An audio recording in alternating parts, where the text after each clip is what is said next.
Hey everybody, welcome to my channel. Today I will be reviewing Love After Lockup Season 3, Episode 40. So go ahead and grab your drink and whatever else it is that you do, and let's get into this review.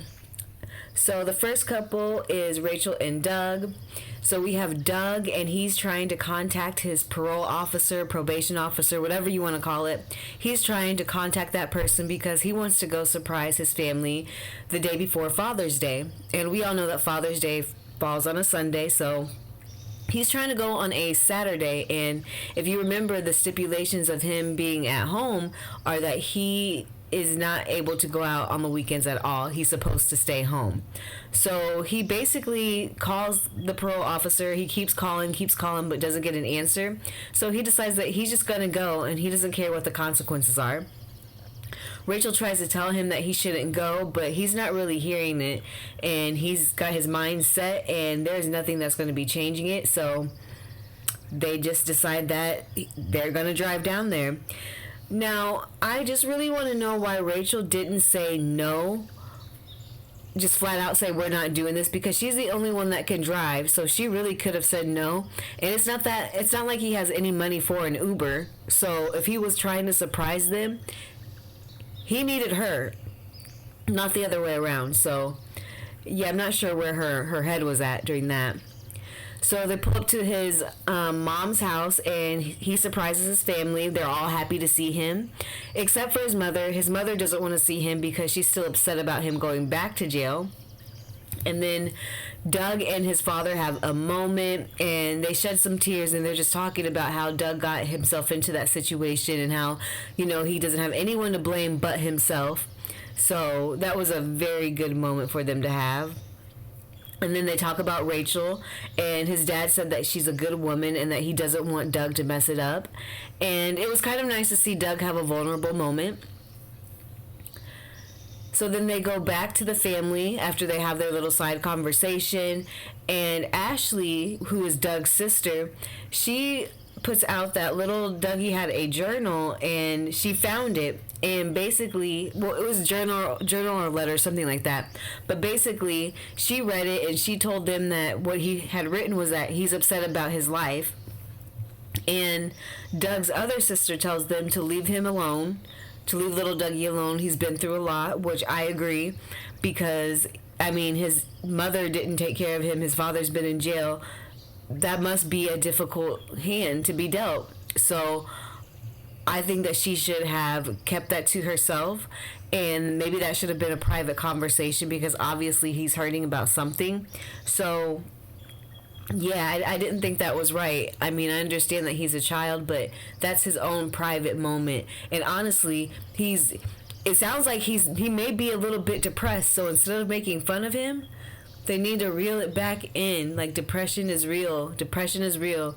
So instead of trying to embarrass him or mess with him or whatever, they should have really taken heed to that and changed the way that maybe they interact or make him feel. But it's just a big hot mess. They're screaming back and forth. Little Dougie screams out, and yeah, it was all bad. So the next couple is Nicole and Deontay.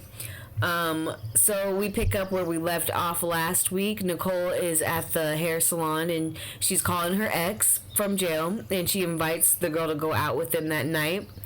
And then Deontay walks in, and he has clothes for her, and so she changes, and when she comes out, he's in awe of how good she looks. And to be honest, Deontay is kind of giving me predatory, gross, creepy man vibes. It's just in the way that he's looking at her, and maybe it's because I feel like she's young too. She's young acting, and she's young looking too, so I don't know. It just is creepy to me. But anyways, Deontay, Nicole, and Nicole's friend Audrey and Deontay's friend Derek go out for drinks, and I guess they're just trying to get to know each other and get a feel for Nicole. And in his confessional, Deontay says that his friend is probably going to be a hater because he has Nicole, and who wouldn't be hating on him for that? And I'm not sure what he means by that and who he thinks Nicole is. And honestly, no shade towards her, but Nicole reminds me of Pumpkin from Flavor of Love, the one that spit in New York's face. That's who Nicole reminds me of. So, no, bruh, nobody's probably gonna be hating on you. But I digress. Anyways, Derek asks her what her intentions are, and Nicole says that she loves Deontay and she doesn't care what anyone says. And then her friend chimes in and says that when they were in prison, she always talked about how much she loved Deontay all the time. And Derek says that he doesn't believe either one of them, and I am so glad that he kept it so real in that moment, because the viewers, we don't believe a word that either of them is saying, and she's already proved that she has ill intent for Deontay. So yeah, she's really trying to convince him, and I'm so glad that he can see through it, because without seeing this other information, he might not know what she's really up to. So as they're sitting in the restaurant or bar or whatever, Nicole is looking around, and Deontay finally asks her, "Who are you looking for?" And she says that she invited her friend Tia, who's an ex.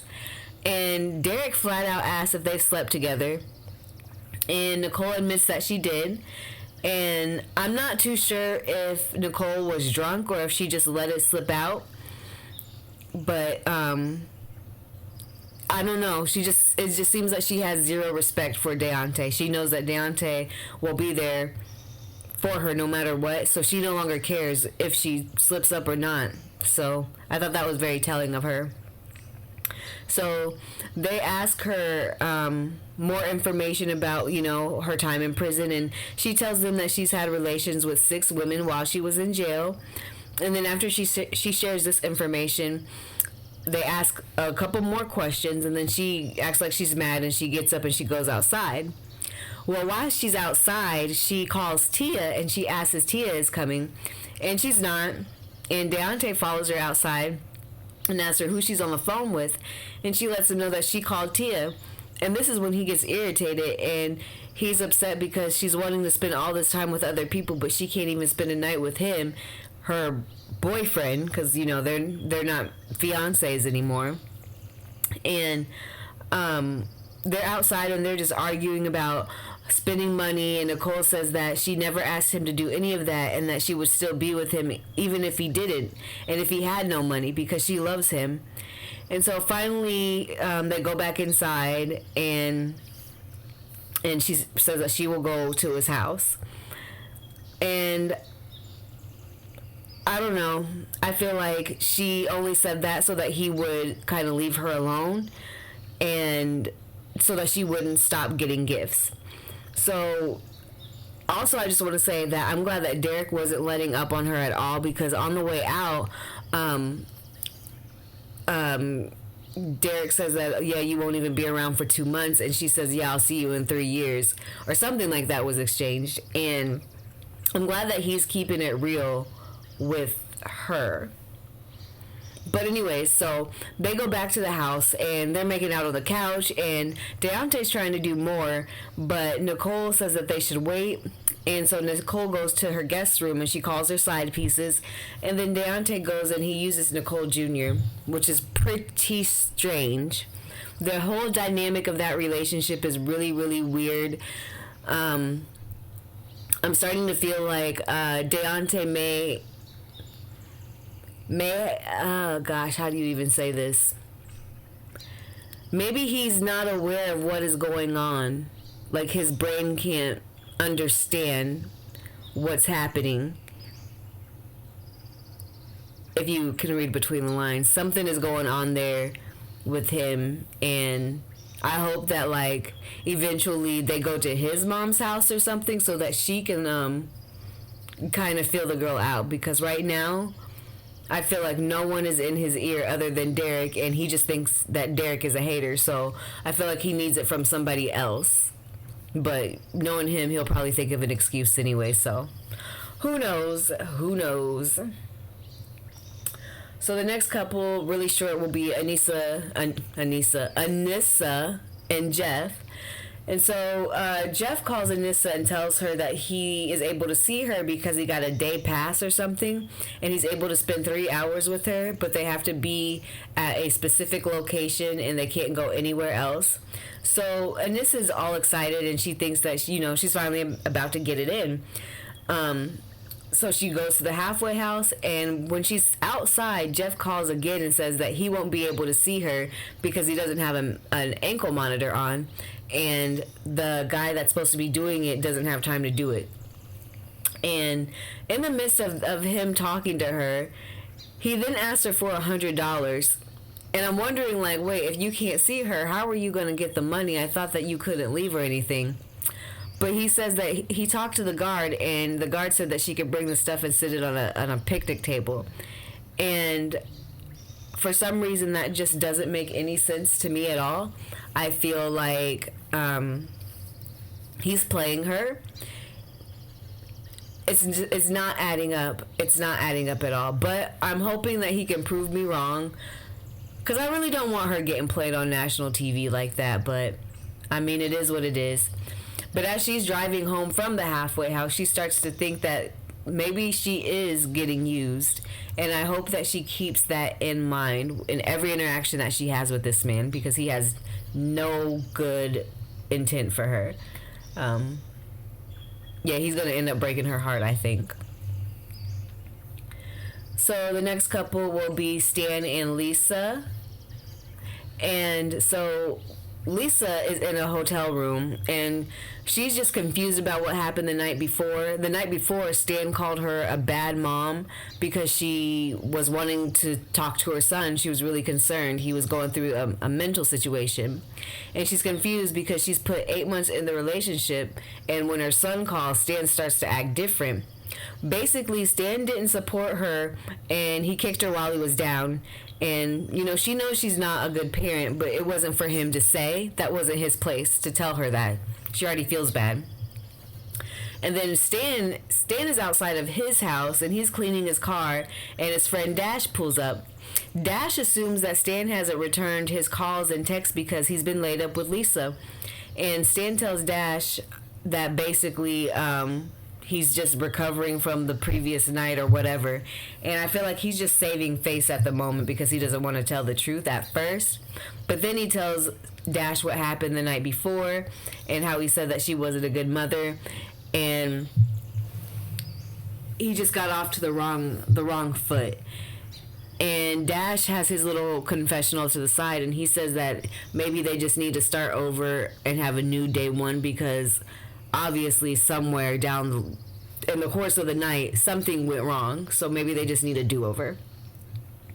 So then we see Lisa, and she is in the salon getting her hair fixed, and I have no idea what she's getting done. I've never seen hair get done like that ever in my life. I'm still confused when I think about it. I don't know.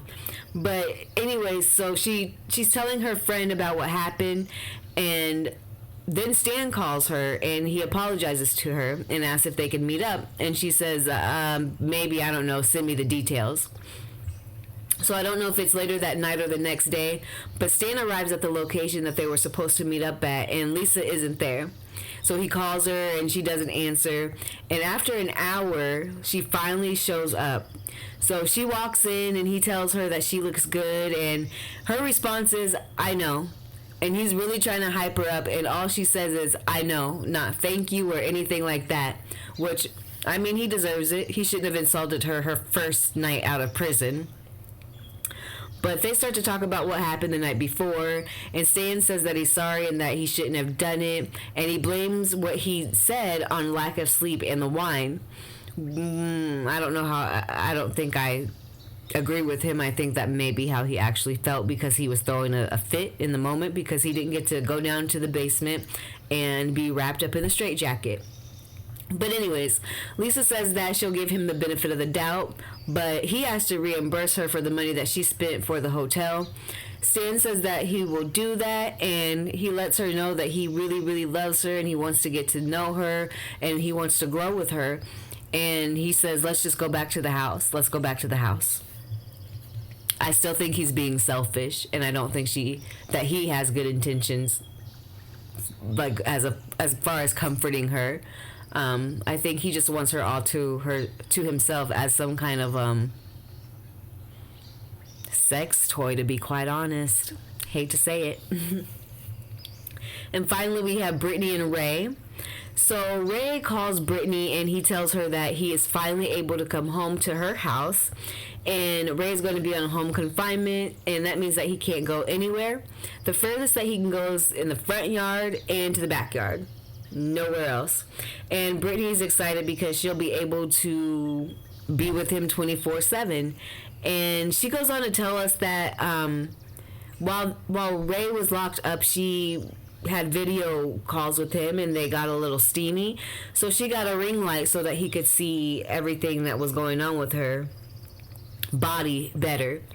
And maybe I don't know anything, but I could have sworn that everything that's on the prison, like phones and things like that, you have the risk of being monitored. So I fear that maybe it wasn't just Ray that saw that all the stuff that she was doing. But then again, what do I know? So Ray then asks her if her parents are going to be around when he gets home. And Brittany lies and says that they're excited to meet him. And I'll be honest, I don't know what she's so scared of. If she's grown and independent and paying her own bills and doing her own thing, I don't think she should be scared to tell her parents anything about what's going on in her home. It's her life, and if that's what she wants to do, do it. Who cares? So then we see Brittany getting her makeup done by her sister, and her sister tells her that maybe she shouldn't have allowed him to do home confinement at her house, especially since they've never lived together before. And Brittany doesn't agree. Brittany thinks that it'll be nice to have him in the house all the time with her. And I'm with her sister. I don't know if that was the best idea. I think that being together 24/7 can be a little bit much. I would definitely need my own space. I don't like to talk all the time. So I don't know. Maybe I'm just weird and that's just me, but I don't think I could do that. Not 24/7. No. Or we would have to have times when we are even like in different rooms, even if we're in the same house, different rooms, because I sometimes just want to be alone. I don't want your energy. I don't want anything. But I mean, she likes it. I love it. So she's driving to pick him up from the halfway house, and she's waiting for him outside. And as she's waiting, she sees his grandma Sue pull up. And Brittany's a little irritated when she sees this because she didn't know that his grandma was going to be there. So she goes up to the car to figure out what's going on because she wants to know why his grandma is there. So I guess next week we will figure out why is Grandma Sue there when he is being sent back to Brittany's house. So that's all I got for you today. Thanks for listening, and I'm out.